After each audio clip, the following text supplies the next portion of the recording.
بسم اللہ والصلاۃ والسلام علی رسول اللہ۔ ایک سوال ہمارے پاس ہے کہ یہ جو نفلی اعتکاف ہوتا ہے، جیسے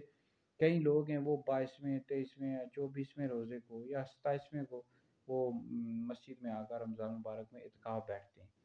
کیا اس میں وہ مسجد سے بغیر کسی عذر کے نکل سکتے ہیں؟ یعنی جیسے جو سنت اعتکاف ہوتا ہے 10 دن کا، اس میں اگر آپ بغیر عذر کے نکلیں گے، جان بوجھ کر نکلیں گے، جنازہ پڑھنے کے لیے بھی گئے یا ویسے ہی چلے گئے بغیر کسی عذر کے، تو جو سنت اعتکاف ہوتا ہے یہ تو ٹوٹ جاتا ہے، پھر قضا کرنی پڑتی ہے۔ تو یہ جو نفل اعتکاف ہوتا ہے اس میں ایسا مسئلہ نہیں ہے، اگر آپ بار بار بھی مسجد سے نکلیں گے تو اس میں کوئی حرج نہیں ہے، اور بعد میں قضا کرنے بھی نہیں پڑے گی، ٹھیک ہے جی، کیونکہ نفل اعتکاف ہوتا ہے، بعد میں آپ آئیں، آپ نکلے ویسے ہی اور بعد میں آ کر نفل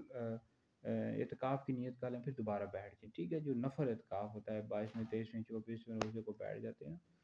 اس میں اجازت ہوتی ہے، ٹھیک ہے جی۔ البتہ جو سنت اعتکاف 10 دن کا، اس میں آپ بغیر عذر کے بغیر شرعی وجہ کے ہرگز بھی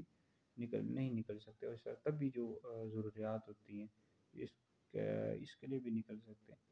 بہرحال نفل اعتکاف میں آپ جا سکتے ہیں، بار کوئی حرج نہیں ہے۔